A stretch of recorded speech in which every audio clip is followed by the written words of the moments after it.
So I wanted to ask you about how COVID-19 is forcing women in particular to leave the workforce in droves. And I'm wondering if you can tell me, in your view, what can be done to address specifically the group of women that are having to exit the workforce and their jobs to care for their families and elderly. What can be done to reach out to them specifically? We have children, we have jobs.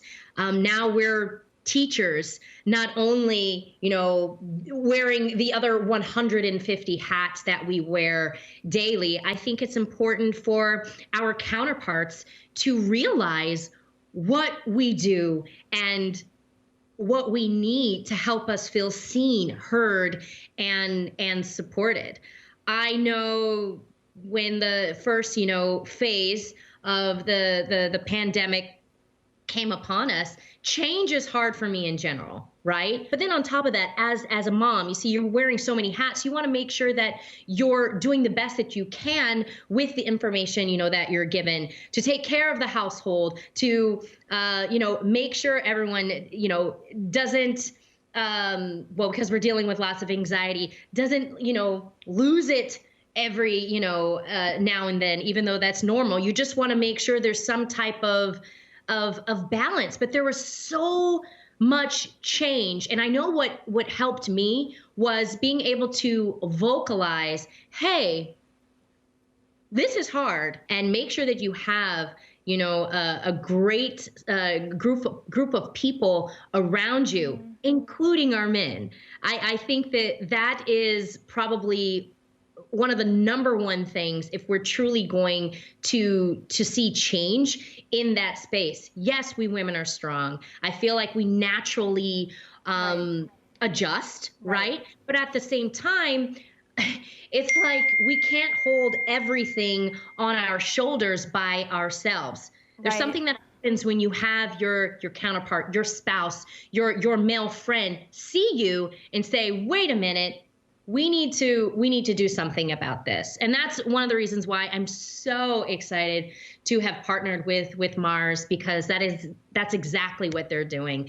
They're encouraging women globally to not be afraid to vocalize their opinions about what are some of the things that need, to change for us to reach our full potential.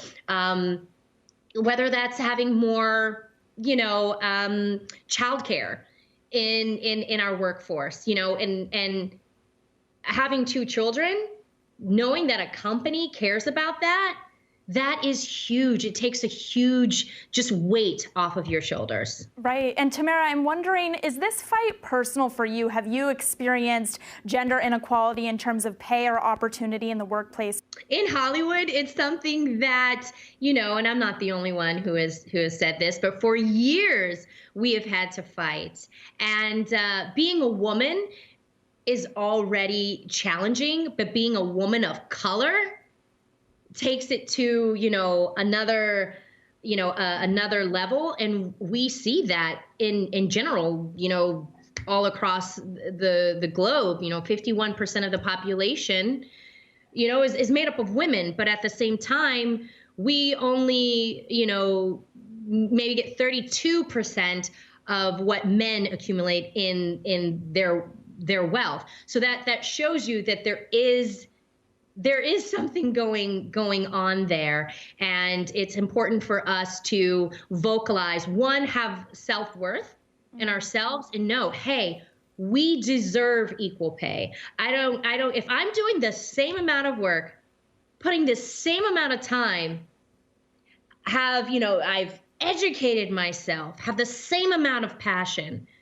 It doesn't matter. It shouldn't matter what color you are, and it shouldn't matter what gender you are. It's common sense to make sure that we are all being treated equally. And having a daughter, I think that is very important to not only vocalize that, but be an example.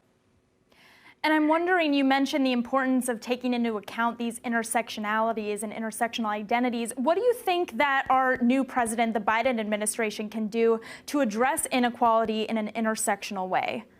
I think they have already done it right now with really making sure that the people around them, the people that are helping them make the decisions, make these very important decisions, they're people from all different types of backgrounds.